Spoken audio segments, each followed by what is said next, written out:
Sell sale sale bumper sale bumper sale হরেক মাল মাত্র 10 টাকা। ও দাদারা, ও দিদিরা, বৌদিমণি, দূরে দাঁড়িয়ে কি ভাবছেন?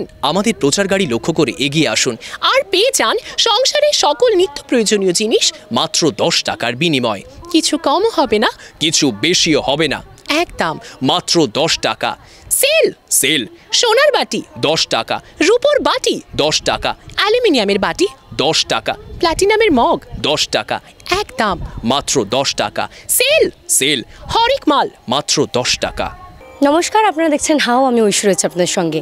যার গলা নিয়ে কেরামতি, কথা নিয়ে কাজ, সে সমাপন মিশ্র এই মুহূর্তে রয়েছেন আমাদের সঙ্গে। তার সঙ্গে কথা বলবো। প্রথমে জিজ্ঞেস করব, কেমন আছো? আমি ভালো আছি ঐশী, তুমি ভালো আছো?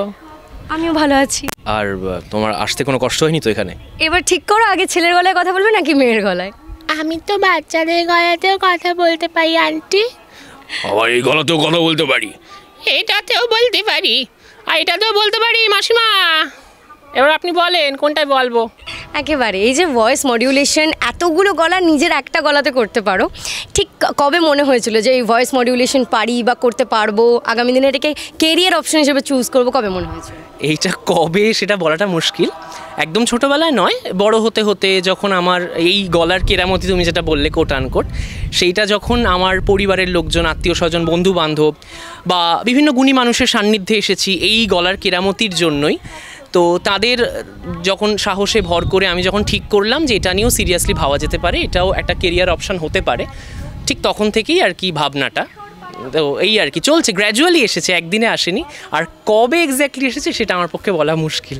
আর এই যে গলার কেরামতি আমি যেমন বারংবার বলছি, এটা কি মানে খুব সহজাতভাবে এসেছিল, নাকি তুমি প্র্যাকটিস করে একটা প্রসেসের মধ্যে দিয়ে ভেবে চিন্তে করেছিলে যে না আমাকে এইভাবে কথা বলতে হবে অন্যান্য কণ্ঠস্বরের মাধ্যমে? আমার মনে হয় আমার গলাটা মানে একটা তো সার্টেন এজে আমি পৌঁছেছি, আমার যেটা মনে হয় এই বয়সে ছেলেদের একটা গলা তৈরি হয়ে যায়, মেয়েদের একটা গলা তৈরি হয়, ভয়েস চেঞ্জ কিন্তু সকলের হয়, কিন্তু তারপরে হয় একটা বাচ্চা মেয়ে যেভাবে কথা বলে বড় হলে তার ভয়েসটা একটু চেঞ্জ হয়, ছেলেদের ক্ষেত্রে গলার বেস আসে, কিন্তু আমার গলাটা এখনও কিন্তু ততটা বেস নেই গলায়, কিন্তু ফলে আমার ক্ষেত্রে সুবিধা হয়েছে যে আমি এই রেঞ্জটা আমার বেশি, মানে একদম বাচ্চাদের গলা খুব সরু ফ্রিকোয়েন্সিও আনতে পারি, আবার একদম খুব বেসেও কথা বলতে পারি। এইটা আমার ক্ষেত্রে সুবিধাজনক হয়েছে, এইটা আমার মনে হয় গড গিফটেড। তারপরে বাকিটা তো নিজের সঙ্গে এক্সপেরিমেন্ট করতে করতে, নিজের সঙ্গে গল্প করতে করতে, কথা বলতে বলতে আবিষ্কার করা, এই আর কি। একেবারে তোমার গলার স্বর জলের মতো, যে পাত্রে রাখবে সেরকমই হয়ে যাবে। আর এই যে আপাতত আমার চুলটা হচ্ছে হাওয়ার মতন, মানে দুলছে তো, মানে এই হাওয়াতে ছাদে, আমি ওই জন্য বলছিলাম ছাদে কি আসবে, আমি তো আমার স্বার্থের কথা ভেবে বলছিলাম, যাই হোক। আর এই যে ধরো আজকালকার যারা মনে করে যে আমি আরজে হব বা আরজেটাকে প্রফেশন হিসেবে চুজ করবে, যারা ভাবে, তাদের ক্ষেত্রে কি বলবে যে কি কি মানে মূল প্রায়োরিটিস থাকা উচিত যেগুলোর মাধ্যমে তারা এই প্রফেশনটাকে কেরিয়ার হিসেবে ভাবতে পারে? দেখো, প্রথমত আমার আরজে হওয়ার স্বপ্ন তো ছোটোবেলা থেকেই ছিল। এবার আমি এখন আকাশবাণীর যুববাণী কলকাতার একজন রেডিও প্রেজেন্টার। এইবার আমি এফএমে কাজ করছি না, যুববাণী কলকাতা যে আমাদের ওটাকে AM বলা হয়, FM নয়।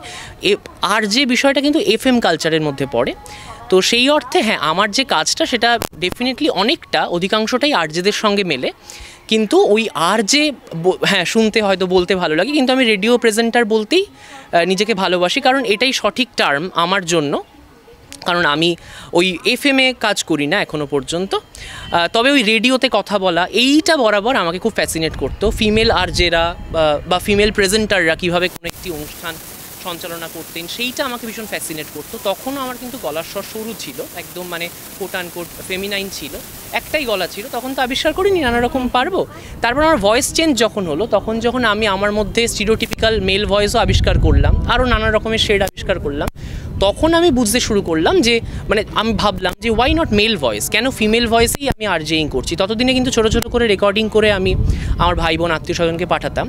এইবার মেল আরজে ফিমেল আরজেদের মধ্যে পারস্পরিক কথোপকথন, তারপর কলার বন্ধুরা কল করছে, লিসনার্সরা, সেখানে অ্যাডভার্টাইজমেন্ট ব্রেক থাকছে, সব মিলিয়ে একটা কম্প্যাক্ট প্রোগ্রাম আমি তৈরি করে ওই রকমভাবে মোবাইলের মাধ্যমে, তখন কিন্তু ছোটো ছোটো ফোন ছিল, তার মাধ্যমে আমি বন্ধু বান্ধব তারপর আত্মীয় স্বজনকে পাঠাতাম। তো তারা বললো যে এটা বেশ উপভোগ্য একটা বিষয় হচ্ছে, সেইভাবেই আর কি শুরু করা, বুঝলে তো। মানে এখনকার তুমি যে প্রশ্নটা করলে, coming back to your question, এখনকার আরজেদের কোন বিষয়টা ফোকাস করা উচিত যারা অ্যাসপায়ারিং আরজেস, আমি বলতে পারি রেডিওতে কথা বলার ক্ষেত্রে যেহেতু ওই আরজে হওয়ার ক্ষেত্রে বা যে কোনো কিছুর ক্ষেত্রে আমার যেটা আমি টিপস দেওয়ার বা অ্যাডভাইস দেওয়ার কেউ নই, সাজেশান দিতে পারি, আমি সেটা নিজেও ফলো করি। সেটা হচ্ছে ভীষণ স্পন্টেনিয়াস থাকতে হবে, স্পন্টিনিটি রাখতে হবে। আমরা যেভাবে একে অপরের সঙ্গে কথা বলি আমাদের মনে রাখতে হবে যে আমাদের কিন্তু মানুষ শুনছেন, আর 1:1 কনভারসেশন হলে খুব রিলেট করা যায়।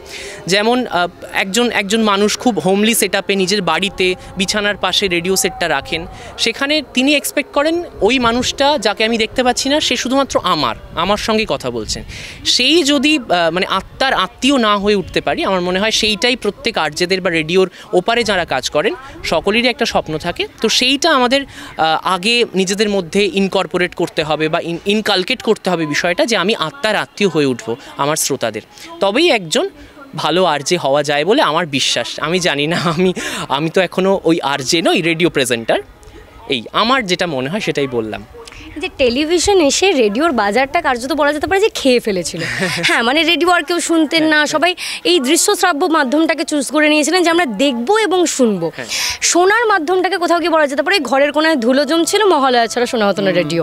কিন্তু এই যে অডিও স্টোরি শোনা বা রেডিওতে আমরা যে গল্পগুলো শুনতাম, সেটার প্রবণতা ইউটিউবের থ্রুতে আবার কিন্তু বাড়ছে, এবং শ্রোতারা আবার বলা যেতে পারে সেই শ্রোতারা আবার উদ্বুদ্ধ হচ্ছেন গল্প শুনতে।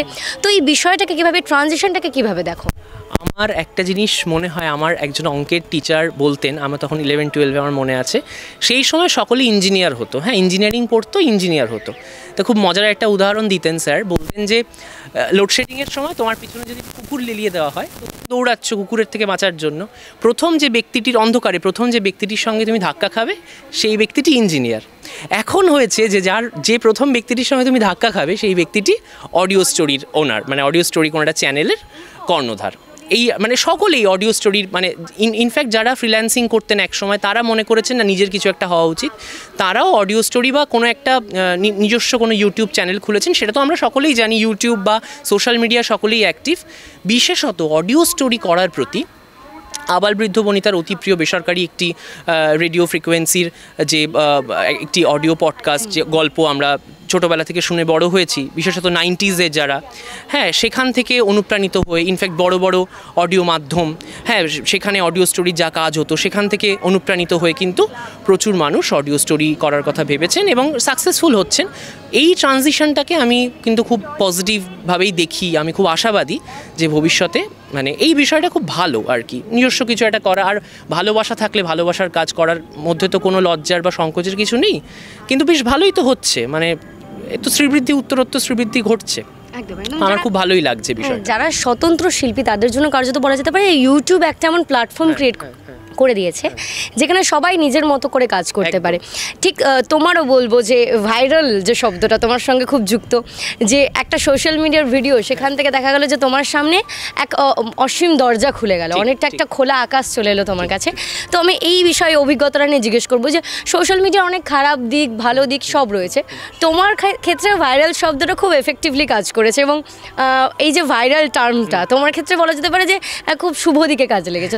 তো সেক্ষেত্রে কী বলবো যে ওই ভাইরাল হওয়া প্রথমত, তারপর এত মানুষের সঙ্গে আলাপ আলোচনা, ঠিক এই বিষয়টা কীভাবে লাগে? আমি প্রথম ওই ভাইরাল বলতে যা বুঝি সেটা হয়েছিলাম 2020-তে, আমার মনে আছে, আমার জন্মদিনের পরপর আমি ভেবেছিলাম একটা ভিডিও, আমি অ্যাকচুয়ালি আগেও ভিডিও করতাম বিভিন্ন কণ্ঠে আমার, কিন্তু সেগুলো আমি করতাম কি বলতো, খুব মজার কথা যে ফেস রিভিল করতাম না কখনো। আমার ফেস ক্যাম ভিডিও প্রথম যেটা ছিল সেটা হচ্ছে পাকা দেখা, স্বপন গঙ্গোপাধ্যায়ের পাকা দেখা। তো সেই পাকা দেখা প্রথম আমি করেছিলাম, আমি ছোটোবেলায় কোনো একটা ফরওয়ার্ডেড মেসেজ হিসেবে একটা ভিডিও পেয়েছিলাম হোয়াটসঅ্যাপে, সেটা ওই উর্মিমালা বসু, জগন্নাথ বসু তারা করেছিলেন। তো আমার কখনো যেন মনে হতো, সুপ্ত একটা ইচ্ছে ছিল এটা আমি করব ভবিষ্যতে। তো একটা অপরচুন মোমেন্ট পেলাম ওই সময়, যখন ভাবলাম কি করা যায়, ফেস রিভিল করে জন্মদিনের পরপর ফেস রিভিল করে একটা ভিডিও দিতে হবে, এতদিন ফেস দেখাইনি, ফেস রিভিল করে দেখি কি চেঞ্জ আসে আর কি। সকলেই বলতো সেই সময় আমাকে, সকলেই অ্যাডভাইস করতেন, গুণী মানুষেরাও, বড় বড় মানুষেরাও, যে ফেস দেখিয়ে তুমি ভিডিও দাও, সাহস আনো। তো সেই প্রথম ফেস ক্যাম ভিডিও পাকা দেখা, সেটাতেই কার্যত আমি ভাইরাল হই আর কি, এবং প্রচুর মানুষের কাছে পৌঁছে যায়। বাংলাদেশের মানুষ, সেই সময় লকডাউন ছিল, প্রবাসী বাঙালিরা বিভিন্ন জায়গায় যারা রয়েছেন তারা কিন্তু আমায় প্রচুর শুভেচ্ছা বার্তা পাঠিয়েছিলেন, এবং সেখান থেকে আমার একটা নতুন দিগন্ত খুলে যায়, প্রচুর গুণী মানুষের সান্নিধ্য আমি পাই, অনেক কাজের সুযোগ আসে। তারপরে আমার ভাই বোন আত্মীয় স্বজন বলতো যে ওই হাওয়া কা ঝোঁকা হোস না, মানে একটা ভাইরাল হয়েছে চুপ করে বসে থাকলি তা হলে হবে না। তো কনসিস্টেন্টলি আমি বেশ কয়েকটা ভিডিও করেছিলাম এবং অধিকাংশই ভাইরাল হয়েছিল, ফলে ওই বিষয়টা মোটামুটি একটা জায়গায় ছিল আর কি, হঠাৎ করে হারিয়ে যায়নি বলা যায়। বাকিটা তো শ্রোতা দর্শকরা বলবেন, তাদের ভালোবাসা এই আর কি। তবে তাদের নিঃস্বার্থ ভালোবাসাটা আমার ক্ষেত্রে অনেকটা কাজে লেগেছে। তারা যে এত ভালোবাসেন আমাকে, সেটা আমার মনে হয় একটা উপরি পাওনা। সকলে কিন্তু ভালোবাসা পান না, তাই না? এটা আমি ভালো কাজ করি কিনা জানি না, কিন্তু এই যে এত ভালোবাসা পাই, আমি মনে করি আমি লাকি তার জন্য। তো এটা সম্পূর্ণ আমার সৌভাগ্যের কথাই আমি মনে করি। আর এই বিষয়টাকে কিরকম লাগে যে আগে যেমন রেডিওতে শুধু শোনা যেত, তোমার যদি রেডিওতে কেউ শোনে ভাবে হয়তো দুজন ভয়েসে একটা ছেলে একটা মেয়ে কথা বলছে, কিন্তু যখন মানুষ দেখতে পাচ্ছে যে একই জন দুটো ভয়েসে কথা বলছে এবং তারপরে বলা যেতে পারে যে যোগসূত্র স্থাপন হচ্ছে মানুষের সঙ্গে, বা তোমার যে ট্যালেন্ট, যে প্রতিভার যে আস্ফালন মানুষ দেখতে পাচ্ছে, সেই বিষয়টাকে নিয়ে কি বলবো? এই বিষয়টা নিয়ে আমার কতটা, মানে আমি বলবো যে অডিয়েন্সকে কতটা প্রভাবিত করেছে? এই বিষয়টা নিয়ে আমার দুটো মত আছে। একটা হচ্ছে রেডিওর এই ইন্ডাস্ট্রি যারা পায়োনিয়ার, তাদের কিছু ইন্টারভিউ বা তাদের কিছু কথা শুনেছি এবং সেখানে আমি একমত। সেটা হচ্ছে যে একসময় না রেডিও মানুষ শুনে ইম্যাজিন করতো একটা মানুষ কীরকম হবে, এবং সে একটা আলো আধারি, একটা রহস্য এটা ছিল। তো দেখবে রহস্য সবসময় কিন্তু আমাদের বেশ ভালো লাগে, আমরা রহস্যের আসল সত্যটার অন্বেষণের পিছনে দৌড়াই, কিন্তু সেটা আমাদের কাছে ভীষণ আকর্ষণীয় হয়, আমাদের খুব ফ্যাসিনেট করে যে পর্দার আড়ালে কী আছে, আমাদের সেটা রোমহর্ষক বিষয়। সেইটা কিন্তু যখন এই ভিজুয়াল মাধ্যম ছিল না, তখন সেটা ছিল। মির্দার একটা ইন্টারভিউ রিসেন্ট দেখছিলাম, সেখানে তার একটি ব্যক্তিগত মানে অভিজ্ঞতার কথা শেয়ার করছিলেন, সেটা শুনছিলাম। আমি সম্পূর্ণ সহমত যে একটা সময় একজন শ্রোতা বন্ধু প্রত্যহ কল করতেন যে একটা নিজের সন্তানের কথা মনে করে তার গলার মাধ্যমে সেটা রিজেম্বল করতো গলাটা, মির্দার গলাটা, কিন্তু পরবর্তীকালে যখন দেখতে পেলেন দূরদর্শনের মাধ্যমে, তখন তিনি সরে যেতে থাকলেন আস্তে আস্তে। সেইটা একটা তো দুঃখের বিষয় একজন রেডিও প্রফেশনালের কাছে, যে আমার শ্রোতা আমার থেকে দূরে চলে যাচ্ছে। সেটা যেমন সত্যি on one hand, on other hand এটাও সত্যি যে ওই ভিজুয়ালি আমাকে দেখতে পাচ্ছে, আমি অনেক মানুষকে ভিজুয়াল মাধ্যমেও আপডেট করতে পারছি আমার শো সম্পর্কে, এবং অবশ্যই আমার আরও শ্রোতা বন্ধু, আমার আরও দর্শক বন্ধু, আমার অডিয়েন্স আমি আরও বাড়াতে পারছি। তো আমি দুটোই বলবো, মানে ভালোও আছে খারাপও আছে, যে যেভাবে বিষয়টাকে দেখেন আমার এটা মনে হয়। আর এই অডিও স্টোরির যে বাজার একটা তৈরি হয়েছে, ইউটিউবের থ্রু বলো, সোশ্যাল মিডিয়ার থ্রু বলো, শ্রোতারা যে আবার এই অডিও স্রোতে ফিরছে, মানে শুনতে চাইছে, আরও বেশি শোনাতে চাইছে, এই বিষয়টা ঠিক মানে অডিও স্টোরির বাজার কি ইউটিউবের থ্রু বা সোশ্যাল মিডিয়ার থ্রুই আবার ফিরে এলো বা রিভাইভ করলো, নাকি রেডিও থ্রু হতে পারতো বলে মনে হয়? রেডিও থ্রু তো বহুদিন হয়েছে, ইনফ্যাক্ট এখনও হয়। আকাশবাণী কলকাতায় গল্প পাঠের বিভিন্ন অনুষ্ঠান হয়, বা বিভিন্ন বেসরকারি চ্যানেলগুলোতেও হয়, আমি নাম করছি না। আমার তার মধ্যে বেশ কিছু চ্যানেল প্রিয় রয়েছে, আমি ছোটোবেলা থেকে শুনে বড় হয়েছি, সেখানে কাজ করবার স্বপ্ন দেখেছি, সেখানে বেশ কিছু কাজ করেওছি, আমার সুযোগও এসেছে। তো সেই সব জায়গায় তো রেডিওতে তো গল্প হতোই, তবে ওই ইউটিউব বা সোশ্যাল মিডিয়ার মাধ্যমে সেই গল্পগুলো, মানে রেডিওতে কী হয় জেনারেলি কোনো সপ্তাহের কোনো একটি দিন সম্প্রচারিত হলো, তারপরে আর কেউ শুনতে পেলো না। এবার রিপিট টেলিকাস্ট হবে কি হবে না সেটা অনিশ্চয়তা, কিন্তু সেগুলোকে ওই ভিজুয়াল মাধ্যমে এনে ইউটিউব বা সোশ্যাল মিডিয়ায় সেগুলো থেকে গেলে মানুষ, ধরো আজকে আমি গল্পটা শুনতে পাচ্ছি না, আমি আগামী পরশু শুনতে পারবো, সেখানে একটা মানে প্রচুর ভিউজ আসে, প্রচুর মানুষের কাছে আমি শেয়ারও করতে পারি, আমার প্রিয় মানুষের কাছে অমুক গল্পটা শুনে দেখো। তো এটা তো আমার মনে হয় একটা ব্লেসিং, একটা আশীর্বাদ, সেটাকে আমি খুব পজিটিভভাবেই দেখি আর কি। আমার একটা জিনিস আর্কাইভ হয়ে থেকে যাচ্ছে এবং প্রত্যেকে যখন যার ইচ্ছে হচ্ছে তখন সে শুনতে পাচ্ছে, দেখতে পাচ্ছে, এরকম একটা ব্যাপার সুবিধা হয়েছে, তাতে একদম সুবিধা হয়েছে। এবং এই আজকে মানে ধরো তুমি এখন ভয়েস নিয়ে কাজ করছো, এই কাজ করতে গিয়ে তোমার মিডের সঙ্গে আলাপ হয়েছে, সেক্ষেত্রে যারা মানে বলা যেতে পারে যে আর যেটাকে প্রফেশন হিসেবে ভাবে বা যারা গলা নিয়ে কেরামতি দেখাতে চায়, তারা মির্দাকে অনেকে আইডিয়ালাইজ করে, আইকন হিসেবে ধরেন। তার সঙ্গে কাজ করতে গিয়ে কী কী অনন্য অভিজ্ঞতা হয়েছে? খুব মানে ভীষণ ভালো অভিজ্ঞতা। প্রথমত তো আমি সুযোগ পেয়েছি, মির্দা আমায় সুযোগ দিয়েছেন, আমার ক্ষমতা বা আমি যা পারি, আমার ইউনিকনেস দেখানোর জন্য, সেটাই তার জন্যে আমি কৃতজ্ঞ মির্দার কাছে সবসময় আজীবন। আর উনি ভীষণ শ্রদ্ধেয়, আমায় ভীষণ স্নেহ করেন, সেটা আমি বুঝতে পারি, আমার ভীষণ ভালো লাগে। আর মির্দার স্টুডিওতে রেকর্ডিং করতে গেলে সবসময় আমি আমার রেকর্ডিংয়ের পরেও কিছুটা সময় থেকে যাওয়ার চেষ্টা করি, মির্দা কীভাবে কোনো একটি ন্যারেশন করেন সেটা শোনবার জন্য।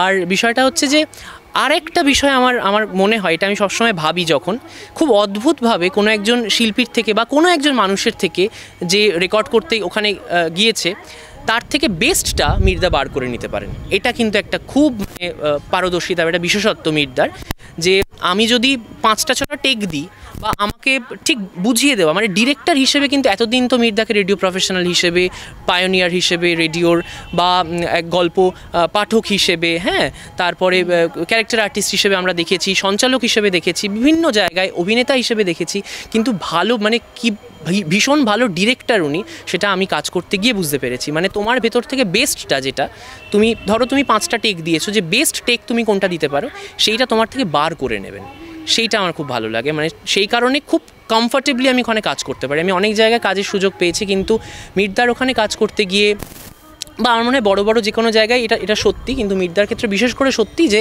তোমার ভেতরকার বেস্টটা বার করে নেবেন, ফলে পরে যখন তুমি রেকর্ডিংটা শুনবে একটা অডিও স্টোরির ফরম্যাটে, তখন মনে হবে বাহ, এই কাজটা আমি বেশ ভালো করেছি, এইটা মনে হবে না আরেকটু ভালো হলেও ভালো হতো।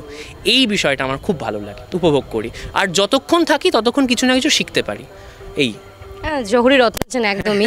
কিন্তু এই যে গপ্পমিরের ঠেক বা তোমাদের এই যে একসাথে কাজ করে এবং সেটা ইউটিউবে, সোশ্যাল মিডিয়াতে ভাইরাল হওয়া, প্রত্যেকটা জায়গায় মানুষ শুনছে দেখছে, ঠিক মানে মির্দার সঙ্গে কাজ করার অভিজ্ঞতা তো একরকম বললেই সেরকম। আর মানে বলা যেতে পারে যে সম্পূর্ণ বিষয়টা নিয়ে তোমাদেরকে অভিজ্ঞতা, মানে এই যে নতুন একটা প্ল্যাটফর্ম, মানে মির্দা তো প্রথম থেকেই কাজ করে এসেছেন রেডিওতে, তারপরে টেলিভিশনে কিছু সময় প্রেজেন্টার ছিলেন, রেডিওতে ম্যাক্সিমাম জীবনটা তার কাজের। সেক্ষেত্রে এখন সোশ্যাল মিডিয়া থেকে কীভাবে তোমরা কাজে লাগাচ্ছ, বা কীভাবে মানে ভাবছো এটাকে ইনফ্লুয়েন্সিয়াল হিসেবে মানুষের কাছে পৌঁছে যাওয়া হিসেবে কীভাবে ভাবছো মাধ্যমটা? দেখো, সোশ্যাল মিডিয়া তো একটা ব্লেসিং আমাদের সবার কাছে, সেটা আমরা জানি। আর এখন তো এই সোশ্যাল মিডিয়ার রমরমা, প্রত্যেকেই অলমোস্ট সকলেরই একটা সোশ্যাল মিডিয়া চ্যানেল রয়েছে, এবং ওই ধরো 5টা বাড়ি আছে পরপর, একটা বাড়ি অন্তর অন্তরে সকলেই কেউ হয় ভ্লগার বা কন্টেন্ট ক্রিয়েটার বা কিছু একটা, বা অডিও স্টোরির চ্যানেল রয়েছে সকলের। হ্যাঁ, একদম এই বিষয়টা বলতে কি বলবো, তাহলে তো কম্পিটিশন একদম চূড়ান্ত। কিন্তু তবু তো আমার মনে হয় যে তাতে কোনো অসুবিধা নেই। মানে সকলেই আমরা কলিগ, সকলেই সতীর্থ, হাতে হাত রেখে যদি আমরা এগিয়ে চলতে পারি, ওই competition, healthy competition is very good, কিন্তু ওই হিংসা করব বা কাউকে আমি পুট ডাউন করে নিজে ওপরে উঠব, সেই বিষয়গুলো যদি না থাকে, আমরা যদি একে অপরের সাহায্য হয়ে উঠতে পারি, আমার মনে হয় হাতে হাত রেখে। কারণ আমার কাছে, আমার যেটা মনে হয়, যে কোনো জ্ঞানী মানুষের কাছে, ওয়াইজ ব্যক্তিদের কাছে এটা সত্য যে সাকসেসফুল আমি হব ঠিকই, কিন্তু আমি একা সাকসেসফুল হব না, সকলকে নিয়ে যদি আমি এগোতে পারি, সেটাই প্রকৃত সাকসেস। তার আনন্দ আমার মনে হয় অনেক বেশি। তো ইউটিউব প্ল্যাটফর্ম বা সোশ্যাল মিডিয়ার প্ল্যাটফর্মে সবাই যেহেতু ক্রিয়েটার, এখন অধিকাংশ মানুষ আমি বলতেই পারি, সকলের মধ্যে যদি ওই সমঝোতা থাকে এবং একে অপরের হাত ধরে আমরা বিজয়ের ধ্বজা হাতে নিয়ে যদি সফল হতে পারি, সেটাই কাম্য আমার মনে হয়। আরেকটা বিষয় যেটা জিজ্ঞেস করবো, যে বই পড়া থেকে কার্যত অনেকেই সরে এসেছেন, সেই ধৈর্য নেই, সেই সময় নেই, এখন জীবন এত ব্যস্ততাময় মুখর হয়ে গিয়েছে, সবাই এত ব্যস্ত যে কারোর বই পড়ার সময় নেই। কিন্তু সাহিত্য বা এই যে বলা যেতে পারে এত বড় বড় উপন্যাস রয়েছে, সেগুলো কোথাও গিয়ে আবার অডিও স্টোরির থ্রু ফিরে আসছে, এবং এগুলো শুনতে মানুষ, বলা যেতে পারে যে সমস্ত লেখকের লেখা আমরা পড়িনি, বা যাদের হয়তো একটা লেখা পড়ে আমাদের ভালো লাগেনি, কিন্তু আমরা শরদিন্দুকে বা আমরা রবীন্দ্রনাথকে আরও অন্য লেখা দিয়ে, বা বলা যেতে পারে অন্য সাহিত্যে তাদের বঙ্কিমের অন্য লেখা দিয়ে আমার মনে হচ্ছে না আমার খুব ভালো লাগলো, আমি আরেকটা লেখা শুনবো বা পড়বো। সেক্ষেত্রে কি মনে হয় সাহিত্যও কি একটা চার্জ পেলো, একটা বুম পেলো? একদম। আর আমি কাজ করতে গিয়ে আমার ব্যক্তিগত স্তরে যে উপকারটা হয়েছে, সেটা হচ্ছে একটা সময় না, এর মানে কোনো অজুহাত হতে পারে না, গল্প পড়া, যারা বুকওয়ার্ম, আমি ভীষণ বুকওয়ার্ম তা নই, কারণ আমি একটু অলসতা আমার রয়েছে, যে ও বাবা আবার শেষ করতে হবে, একটু পড়ে রেখে দিলাম, এরকম একটা ছিল। কিন্তু ছোটোবেলায় আমি লাইব্রেরি থেকে বই নিয়ে পড়তাম, তখন মানে একটা গল্পের বই শেষ না করলে হবে না। কিন্তু এখন আমি অজুহাত দিচ্ছি না, কিন্তু একটা সময় ছিল একটু আমার মনে হয়েছিল যে বাবা এত ব্যস্ততা, আর পরে পড়বো, এরকম একটা বিষয় ছিল।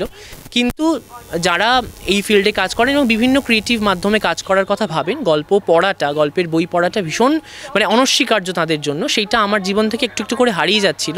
কিন্তু অডিও স্টোরিতে কাজ করার মাধ্যমে আমার যেটা সুবিধা হয়েছে, ধরো কোনো একটি গল্প আমার কাছে এলো, আমি সেখান থেকে কিছু কিছু ক্যারেক্টার আমাকে প্রেজেন্ট করতে হবে গলার মাধ্যমে। সেটা প্রেজেন্ট করার জন্য ধরো আমার 5 লাইন ডায়লগ রয়েছে, আর নেই, এবার শুধুই 5 লাইন পড়বো, আগে পরের ডায়লগ পড়বো, তাহলে কিন্তু আমি ফুটিয়ে নাও তুলতে পারি নিজের বেস্টটুকু।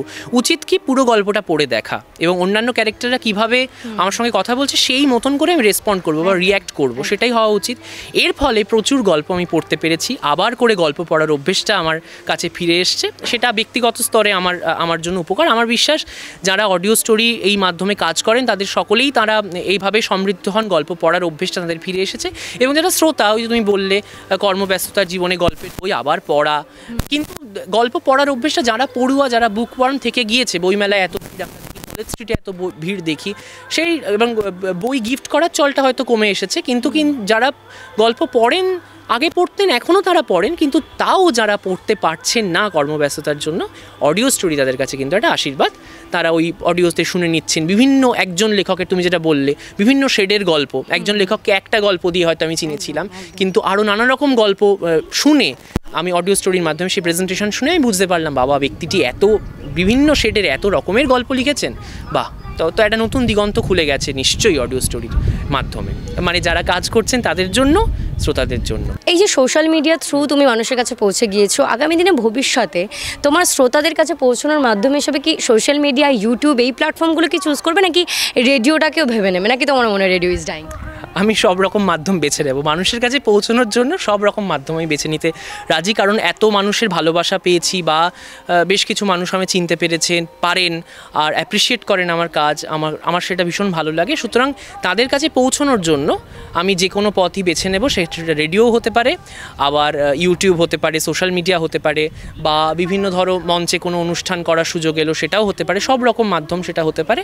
এবং বিষয়টা হচ্ছে যে রেডিও ইজ ডাইং, মির্দা বলেছেন, হ্যাঁ, তারপর এই কথাটা কিন্তু সত্যি, মানে এটা কিন্তু খুব একটা ভুল কথা নয়। মানে সেটা যারা রেডিওতে কাজ করেন বা এত বছর কাজ করেছেন তারা সকলেই সেটা মানবেন, কারণ আগে রেডিওটা তো একমাত্র মাধ্যম ছিল, সেটাও সত্যি, কিন্তু এখন আমার মনে হয় রেডিও মানুষ কম শুনছেন, কিন্তু তবু আমি আশাবাদী, যেহেতু আমি রেডিওতে কাজ করি, আমি আশাবাদী যে ভবিষ্যতে হয়তো শ্রোতার সংখ্যা বাড়বে, বা এখনও কিছু শ্রোতা তারা শোনেন।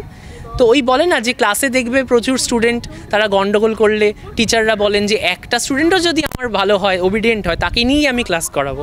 সুতরাং রেডিওতে আমি কাজ করি, আমার মনে হয় যে ওই 2-3টে শ্রোতাও যদি থাকে তাদের জন্যই আমি করব, কারণ মানে আলটিমেটলি তো রেডিওটা ভালোবাসা, সেটা সেই হিসেবেই কিন্তু আমার মনে হয় যে সব রকম মাধ্যম বেছে নেব। এবং মানে দো রেডিও ইজ ডাইং ধীরে ধীরে, কিন্তু এখনও তো মৃত্যু হয়নি, বা আবার যদি জেগে ওঠে কখনো, সে বিষয়ে আমি ভীষণ, আমার মনে হয় অপটিমিজম আমার মধ্যে এখনও আছে, সেই এনথুজিয়াজম আছে রেডিওটাকে সবসময় আমার সঙ্গে, মানে আমার জীবনের অবিচ্ছেদ্য অঙ্গ হিসেবে ভাবার। এই কবিতাটার নামকরণ করেছি প্রকৃতির সন্তান। বুঝতেই পেরেছেন নামকরণ করার ধৃষ্টতা যখন আছে, কবিতাটা আমারই লেখা, তো স্বরচিত কবিতা। এটা আমি আমার দুটো ভয়েসে, মেল ফিমেল এই দুটো ভয়েসে পরিবেশন করার চেষ্টা করি, শুনতে থাকুন। মনের মণিকোঠায়, বাড়ির চিলেকোঠায় একটুখানি আলো, বিগলিত হৃদয় কোমল শিশিরে এই তো আছি ভালো।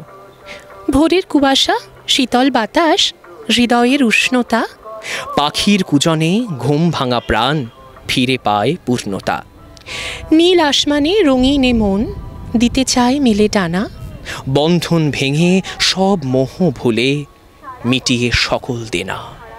ধূসর শহর ব্যস্ত সড়কে করছে ছোটাছুটি, সবুজে মন খুঁজছে নিভৃতে একটু দোআঁশ মাটি।